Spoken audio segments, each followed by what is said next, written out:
Selama batuknya belum mengalami perbaikan setelah 2 minggu ya, atau batuk sudah periksa, sudah berobat, tapi kok masih belum sembuh-sembuh ya. Jadi nggak usah nunggu gejala lain, nggak usah nunggu sampai ada batuk darah dulu ya dok ya. Betul. Langsung batuk 2 minggu kok nggak belum sembuh, langsung kontrol ke dokter.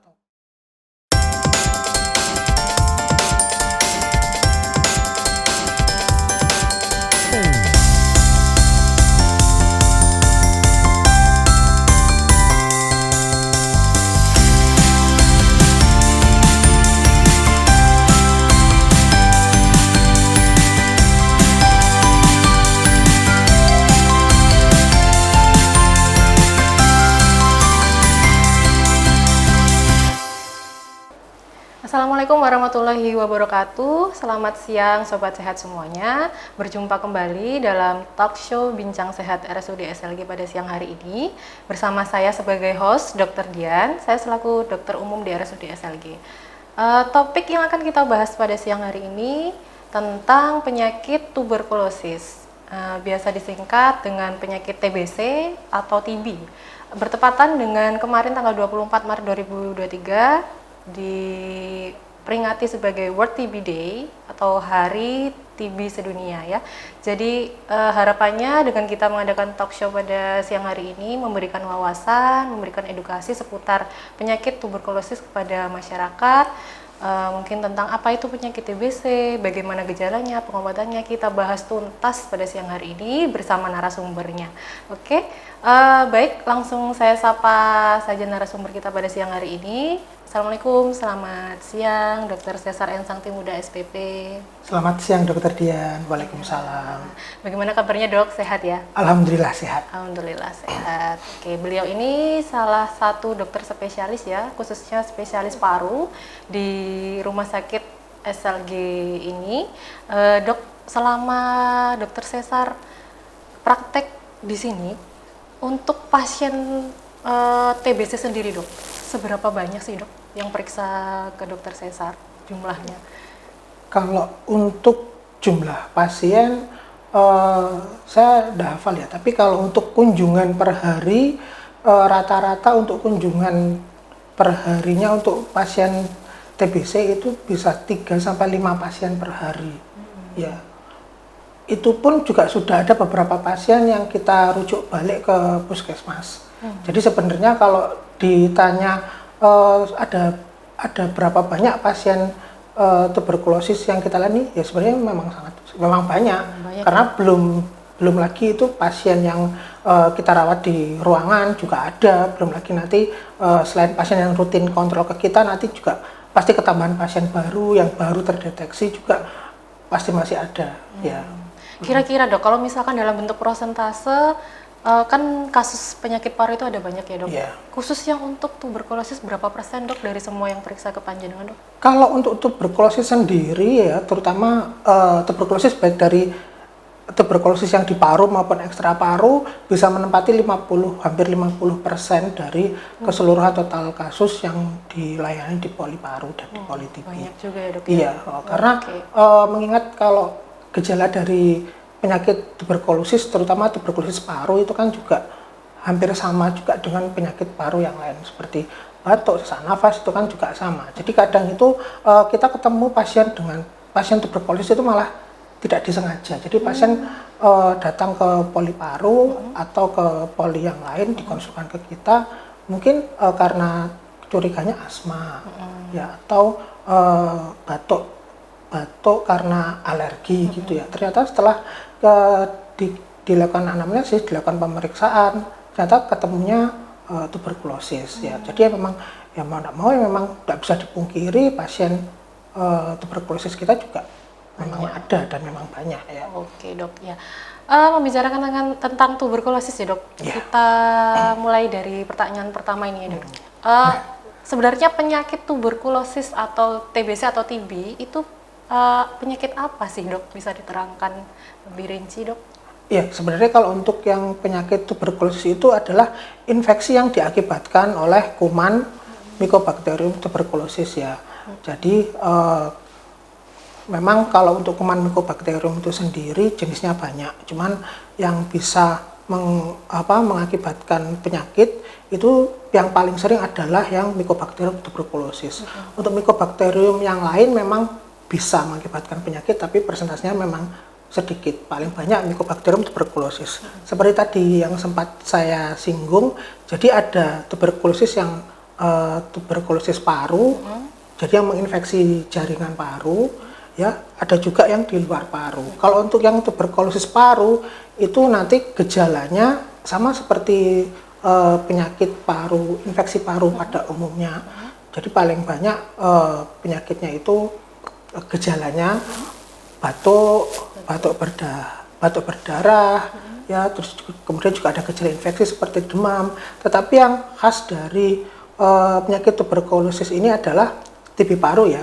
Itu adalah onsetnya itu lebih dari 2 minggu karena termasuk penyakit kronis. Jadi kalau untuk yang batuk masih sekitar sehari 2 hari, mungkin kita masih berpikir bukan ke arah tuberkulosis, tidak apa-apa. Tapi kalau sudah ada gejala batuknya lebih dari 2 minggu, ada sesak nafas lebih dari 2 minggu sampai 1 bulan atau lebih, kemudian juga bisa jadi ada batuk darah salah satunya, ya. Selain itu yang paling penting lagi kita cari apakah pasien itu berat badannya menurun. Ya, biasanya dengan pasien tuberkulosis juga ditemui dengan kondisi berat badan menurun, dan juga itu, Dok, terutama pada pasien-pasien kalau untuk anak biasanya yang susah gemuk, ya. Jadi kalau susah gemuk mungkin kita juga harus mulai curiga jangan-jangan ada gejala ke arah tuberkulosis juga, ya. Padahal nafsu makannya normal gitu, ya. Tapi kalau dibandingkan dengan teman sebayanya, dengan teman seusianya yang tingginya sama, kelihatannya dia lebih kurus. Dan memang riwayatnya cenderung susah gemuk, ya. Tapi itu kan salah satu gejala aja. Kemudian biasanya kalau untuk tuberkulosis awal-awal terinfeksi itu biasanya ada gejala demam dan juga ada keringat malam, ya. Jadi memang gejalanya memang agak-agak mirip sama penyakit paru yang lain, sama infeksi yang lain. Sedangkan kalau untuk yang penyakit tuberkulosis yang ekstra paru, itu kan tuberkulosisnya dia menyerang ke organ lain selain paru. Jadi contohnya, Dok? Contohnya TBC kelenjar, ya, limfadenitis TB itu ya enggak cuma ada kelenjarnya di sekitar leher, ya, atau mungkin di organ yang lain atau di tempat yang lain itu kelenjarnya membesar. Ternyata setelah diperiksakan lab, FNAB atau ditusuk jarum, FNAB atau di patologi anatomi, ternyata mengarah ke arah tuberkulosis. Atau mungkin juga dari dari perut, ya, mungkin juga ada keluhan sakit perut tidak khas gejalanya, kemudian juga setelah diperiksakan ternyata dari CT scan itu biasanya juga bisa terdeteksi ke arah tuberkulosis. Jadi kalau yang tuberkulosis yang ekstra paru memang agak-agak susah untuk ketemunya. Lebih gampang untuk yang paru, ya. Untuk mendeteksinya pun juga lebih gampang, ya. Kemudian, Dok, untuk penyakit TBC sendiri ini apakah sangat menular, Dok? Untuk tuberkulosis apakah sangat menular? Iya. Karena memang tuberkulosis ini termasuk salah satu dari penyakit yang penyakit menular, dan penularannya ini lewat udara, ya. Dan apalagi mengingat kita Indonesia ini istilahnya kita ini endemis TB, ya. Jadi sebenarnya banyak orang di sekitar kita itu kemungkinan besar dia pun juga terinfeksi tuberkulosis, ya. Bahkan statistik pun mencatat kita Indonesia ini angka kejadian tuberkulosisnya peringkat 2, Dok, seluruh dunia. Seluruh dunia. Tahun ini naik peringkat jadi nomor 2. Sebelumnya nomor 3. Oh, 3. Kita naik nomor 2. Bukan sesuatu yang harus dibanggakan, ya, Dok, sebenarnya. Ini kerja PR ya, untuk kita semua, ya. Betul sekali, PR untuk dokternya, PR untuk masyarakat juga harus lebih aware, dan kalau misalkan sudah menjadi pasien TBC juga untuk tingkat kepatuhan minum obatnya juga harus ini yang baik, ya, Dok, supaya cepat sembuh dan mengurangi jumlah kasus TBC di Indonesia yang tadi peringkat 2 tadi ya dok? Mengurangi penularannya juga dok, yang Iya, penting betul itu dok. sekali. Iya. Oke. Oh ya, ngomong-ngomong tentang penularan tadi kan lewat udara ya dok? Apa Iya. itu dari nafasnya atau dari air liur atau dari mana dok? Jadi kalau penularannya kan memang lewat udara ya. Jadi nanti penularannya bisa dari saat kita satu ruangan memang dari air liur, kemudian juga aktivitas seperti bicara, bernyanyi, batuk, bersin, terutama batuk ya, itu bisa menularkan. Jadi memang mau tidak mau sekarang kan kita kalau memang posisi kita nggak nyaman nih dengan kondisi di suatu ruangan atau suatu komunitas, takut kalau ternyata salah satunya ada yang sakit tuberkulosis atau kita takut untuk terinfeksi ya, lebih baik memang kita sebaiknya pakai masker gitu ya. Perlindungan, iya. Dan juga kalau ya kita kalau seumpama ada sakit batuk atau pilek, kalau sedang batuk atau bersin memang sebaiknya pakai masker, atau sekarang yang sering dicanangkan adalah etika batuk. Jadi kalau waktu batuk itu memakai masker, atau kalau tidak ada masker ditutup dengan menggunakan sapu tangan atau tisu. Kemudian kalau tisu ya langsung dibuang ya. Tujuannya apa? Ya tujuannya untuk mengurangi dari penyebaran dari tuberkulosis itu sendiri. Iya. Kalau dari penjelasan dokter Cesar tadi ya dok, yang bisa terkena tuberkulosis kan tadi dari usia anak-anak sampai usia dewasa pun bisa kena ya dok ya? Semua bisa kena. Ada populasi masyarakat yang lebih rentan nggak dok, yang lebih mudah sekali terkena tuberkulosis ini dok? Iya.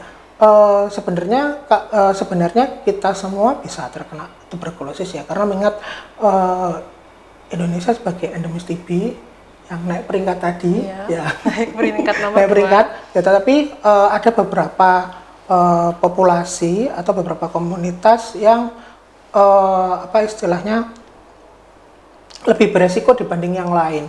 Contohnya pada populasi orang yang dengan kerumunan atau tempat yang berkerumun, misal mohon maaf seperti di pesantren atau di sekolah asrama, tinggal di barak karyawan atau di mes karyawan, itu kan tinggalnya bareng-bareng ya. Itu termasuk yang beresiko untuk tertular dari tuberkulosisnya, itu lebih rentan dibandingkan dengan masyarakat yang lain. Kemudian juga pada masyarakat atau pada pasien dengan imunitasnya rendah seperti HIV ya, karena kita tahu sendiri kalau HIV memang imunitasnya, sel darah putihnya kan memang sudah lebih lemah ya dibandingkan dengan orang normal. Jadi nggak ada perlindungan dari tubuhnya ya. Jadi biasanya penyakit pasien dengan HIV itu banyak yang memburuk karena infeksi sekunder, salah satunya TBC, dan TBC ini yang paling sering. Sehingga kalau sekarang bukan sekarang ya, sebenarnya sudah lama dari pemerintah itu sudah mencanangkan kalau yang HIV, yang curiga HIV diperiksakan, di screening TBC. Yang curiga TBC juga diperiksakan HIV-nya. Jadi ya mungkin untuk teman-teman semua yang memang bergejala batuk lama yang dicurigai untuk TBC, kalau mungkin waktu kontrol atau waktu periksa diminta untuk screening HIV ya jangan baper istilahnya ya. Jadi bukannya kita curiga aneh-aneh ya atau curiga kenapa-napa, karena memang dua penyakit TBC dan HIV saling berkaitan. Kemudian selain HIV, pasien dengan penyakit yang imunitas yang rendah itu juga rawan untuk terinfeksi tuberkulosis, seperti pada pasien diabetes atau kencing manis, kemudian juga pada pasien dengan keganasan, kanker apapun kankernya ya, atau pasien dengan terapi hormon, ataupun juga terutama pada pasien diabetes itu ya, itu memang sangat rentan juga untuk terjadi tuberkulosis ya. Berarti kalau misalkan ada pasien dengan diabetes, boleh ya dok dicekkan, atau malah seharusnya dianjurkan untuk dicek apakah ada infeksi tuberkulosisnya? Boleh untuk diperiksakan. Memang kalau sekarang untuk pada pasien dengan diabetes masih dengan diabetes mellitus masih belum belum jalan ya untuk untuk screening untuk tuberkulosis. Yang sekarang sudah jalan itu pada pasien dengan HIV itu harus dan wajib untuk diperiksakan tuberkulosis ya. Kedepannya memang wacananya akan semua pasien yang dengan diabetes akan di screening untuk TBC-nya juga. Oke, untuk pertanyaan selanjutnya ya dok ya.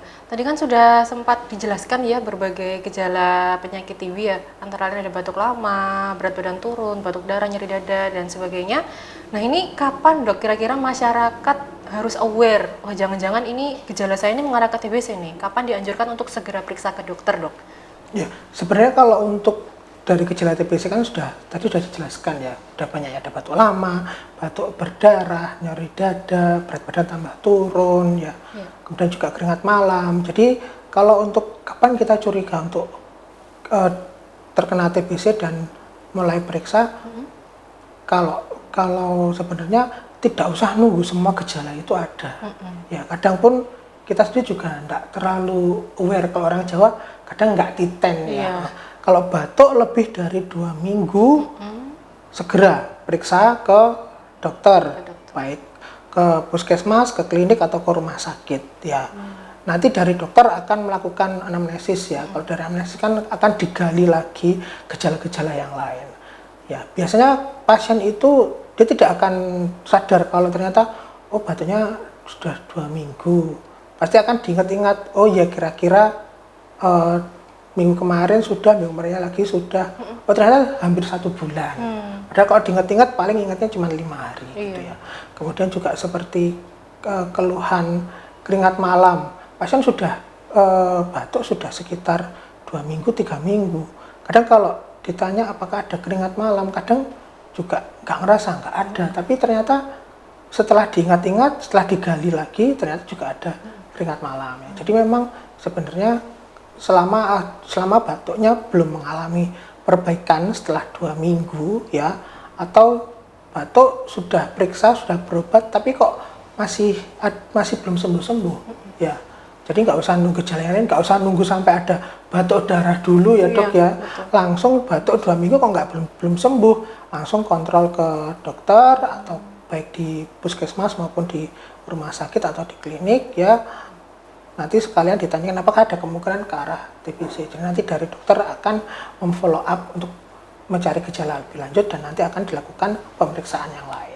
Kira-kira perlu dilakukan pemeriksaan apa saja dok untuk menegakkan oh ini batuknya disebabkan oleh bakteri TBC atau oh ini sakitnya TBC. Apa saja sih dok nanti kira-kira yang dilakukan oleh dokter kepada pasien, dilakukan pemeriksaan apa saja? Ya, kalau untuk pemeriksaan kalau kita periksa ke dokter kan yang pasti nanti dilakukan anamnesis ya. Anamnesis kan untuk menggali gejalanya, riwayatnya.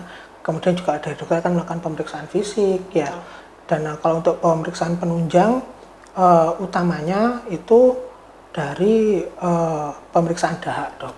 Ya kan, dan untuk pemeriksaan dahak ini nanti akan dilihat apakah ada kuman TBC-nya ya. Jadi namanya pemeriksaannya itu tes cepat molekuler atau TCM ya, tes cepat molekuler. Jadi nanti karena memang pemeriksaannya cepat, 2 jam itu sudah jadi. Ya, cuman ya karena pasiennya banyak ya kadang ngantri ya, 3 hari baru selesai. Tapi biasanya sebenarnya kalau untuk pemeriksaan itu cepat memang, jadi 2 jam sudah selesai. Jadi nanti keluar hasilnya, nanti bisa dilihat apakah ada kuman TBC-nya atau enggak. Kalau ada kuman TBC-nya, nanti dilihat kuman TBC-nya ini dia masih sensitif atau masih bisa diobati dengan obat yang program ya, rifampicin, atau yang sudah mulai kebal dengan rifampicin. Kalau sudah mulai kebal dengan rifampicin, nanti ada program lagi pengobatannya, namanya pengobatan TB resisten obat atau TB-RO, kalau dulu TB MDR ya. Dan yang pasti nanti dokter kalau untuk pemeriksaan dahak itu sudah ditanggung dok dari pemerintah. Jadi memang sudah ada gratis ya. Jadi bisa diperiksakan di puskesmas juga. Sekarang puskesmas juga sudah banyak untuk bisa memeriksakan sendiri, itu juga sudah ada dari pemerintah ya, sudah ditanggung sama pemerintah. Dan mungkin nanti jika diperlukan akan dilakukan pemeriksaan ronsen. Ronsen dada ya dok. Ya, kalau apalagi nanti dengan gejala-gejala tertentu ya, mungkin ada sesak nafas, nyeri dada, itu mungkin dari dokter mungkin curiga ada kondisi kelainan paru yang lain ya, jadi nanti pasti akan diperiksakan ronsen dada nanti ya. Baik dok. Nanti kalau misal sudah tegak dok, pasien ini sudah tegak diagnosisnya terkena penyakit tuberkulosis atau TB dok. Nanti akan diberikan regimen obat ya dok. Ini minum obatnya selama berapa lama dok sampai dikatakan sembuh dok? Ya, jadi kalau untuk pengobatan dari tuberkulosis ya, nanti untuk pengobatannya kalau dari programnya pemerintah ya itu sudah pengobatannya itu 6 bulan. 2 bulan fase intensif atau fase awal, 4 bulan fase lanjutan. Jadi totalnya 6 bulan. Nanti ada di 2 bulan pertama yang fase awal itu ada 4 jenis obat. Salah satunya tadi yang saya sebut rifampicin. Nanti setelah 2 bulan selesai, kemudian nanti yang 4 bulan 2 jenis obat. Nah ini kalau pasien dalam kondisinya tidak ada masalah, entah itu di livernya atau di ginjalnya, jadi bisa pakai obat FDC ya. Jadi obatnya itu sudah digabung ya. Jadi satu pil itu nanti isinya 4 jenis obat tadi. Nah yang fase lanjutan 1 pil isinya 2 jenis obat. Tapi memang karena obatnya gabungan, jadi dosisnya juga menyesuaikan berat badan pasien. Ya. Jadi kalau pasiennya waktu awal berat badannya kecil ya mungkin disesuaikan, nanti kalau sudah fase lanjutan mungkin berat badannya naik banyak ya obatnya nambah. Jadi ya mungkin pasien kebanyakan kaget dok karena itu loh. Kok nambah gitu ya, karena kan menyesuaikan berat badan. Iya. Berarti pengobatan selama 6 bulan ini tidak usah khawatir karena ditanggung oleh pemerintah ya dok, gratis. Oke, selanjutnya dok, bagaimana pasien ini dinyatakan sudah sembuh dari penyakit TBC-nya dok? Nah, kalau untuk evaluasi dari akhir pengobatan TBC itu kalau dinyatakan sembuh, kalau istilahnya itu ada konversi dari hasil pemeriksaan bakteriologis. Jadi konversi itu berubah. Jadi kalau yang sebelumnya ada dari pemeriksaan dahanya itu ada ditemukan kuman TBC-nya, nanti waktu evaluasi diperiksakan hapusan. Kalau evaluasi kita nggak pakai TCM lagi ya dok, TCM untuk mendiagnosis. Jadi evaluasi itu nanti dilihat di mikroskop. Jadi nanti ada positif atau negatif. Spesimennya tetap dahak ya dok? Tetap dahak. Positifnya nanti ada positif 1, 2, 3, atau kalau sedikit ya nanti ya scanty istilahnya ya, kalau kurang dari 10 ya. Yaitu nanti positif atau negatif. Kalau sudah negatif, akhir pengobatan bulan ke-6 diperiksakan negatif, kemudian juga dari gejalanya tidak ada, kalau dari ronsennya juga membaik. Intinya dari dahaknya sudah negatif ya, itu dinyatakan sembuh. Tapi kalau ternyata selama perjalanannya pasien sudah tidak ada keluhan batuk, dipaksakan keluar dahak, tidak ada. Sudah selesai 6 bulan dan gejalanya juga tidak ada gejala sama sekali, ya dinyatakan tuntas. Ya, dan dari ronsennya pun juga dilihat perbandingannya sudah membaik ya, jadi dinyatakan tuntas. Kemudian kalau ini yang tidak enaknya itu kalau pasien sudah mulai pengobatan tiba-tiba tidak dilanjutkan, ya itu nanti putus berobat atau lost to follow up. Biasanya kan pasien-pasien kalau gejalanya udah enakan gitu, nggak diminum lagi. Nggak mau minum obatnya lagi, nggak mau periksa. Nah itu yang bahaya. Bahayanya apa? Pada pasien dengan putus berobat itu nanti bisa beresiko selanjutnya jadi tuberkulosis yang resisten obat atau TBRO tadi. Obatnya berbeda lagi ya dok? Beda lagi dari awal, ada jangka waktunya lagi ya dok? Ya, jadi kalau untuk pengobatan TB resisten obat itu nanti diagnosisnya juga sama, diperiksakan dahaknya, nanti juga dicek dari dahak ini kumannya yang masih kebal dengan obatnya jenis apa aja, yang sudah tidak bisa dipakai, yang sudah resisten atau kebal apa aja, nanti menyesuaikan. Lama terapinya juga yang yang pengobatannya jangka pendek itu juga lama, 9 bulan. 9 bulan malah. Kalau yang jangka panjang bisa sampai 2 tahun. Jadi makanya obatnya lebih banyak pengobatan waktunya juga lebih lama. Kita jaga jangan sampai terjadi TB resisten obat ya. Jadi kalau yang masih sensitif obat, ayo kita ikhtiar, kita usahakan dioptimalkan seoptimal mungkin supaya bisa sembuh ya. Baik dok. Pertanyaan terakhir dok untuk Iya. dokter sesar. Tips-tips dari dokter sesar supaya masyarakat bisa mencegah bagaimana tidak terkena penyakit tuberkulosis. Mungkin ada kiat-kiatnya dok, monggo disampaikan. Ya, yang pertama yang pasti adalah PHBS atau pola hidup bersih dan sehat ya. Kemudian juga yang kedua yang tidak kalah penting ya, karena kita kemarin baru saja terbebas dari COVID ya. COVID mengajarkan kita untuk selalu pakai masker. Jadi tetap kita bawa kebiasaan kemana-mana kita tetap pakai masker. Dan yang paling penting adalah jika ada keluarga atau tetangga atau orang dekat, maksudnya yang sering kontak dengan kita terkena tuberkulosis, kita dilakukan screening ya, minimal satu rumah atau yang sering berkaitan erat, berkontak erat. Jadi kalau memang ada teman satu kantor ternyata tuberkulosis, ya sebaiknya juga yang satu ruangan diperiksakan semua, yang di rumah keluarganya diperiksakan semua ya. Karena itu salah satu untuk mencegah dari penyebaran tuberkulosis adalah salah satunya dengan screening ya, screening kontak. Iya. Mungkin untuk kondisi di rumahnya dok, apakah harus dengan ventilasi yang baik, terpapar sinar matahari yang cukup, seperti itu?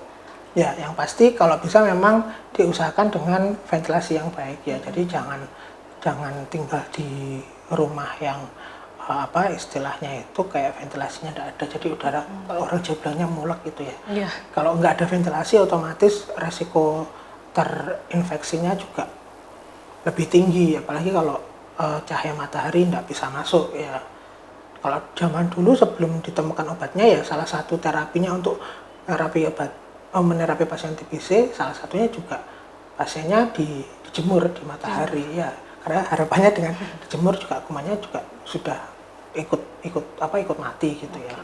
Dan sekarang kan dengan teknologi yang semakin berkembang, pengobatan juga semakin berkembang ya, tetap kita gunakan pencegahan kita lakukan juga tidak masalah ya. Baik, demikian acara talk show Bincang Sehat RSUD SLG bersama Dr. Sesar pada siang hari ini. Saya Dr. Dian, mohon izin pamit. Jangan lupa subscribe YouTube channel RSUD SLG dan juga follow semua sosial media RSUD SLG yang tertera di bawah. Apabila ada pertanyaan, monggo silakan dicantumkan di kolom komentar di bawah. Akhir kata, apabila ada banyak salah ucapan yang kita sampaikan pada siang hari ini, kami mohon maaf yang sebesar-besarnya. Akhir kata, wassalamualaikum warahmatullahi wabarakatuh. RSUD SLG, Pelayanan prima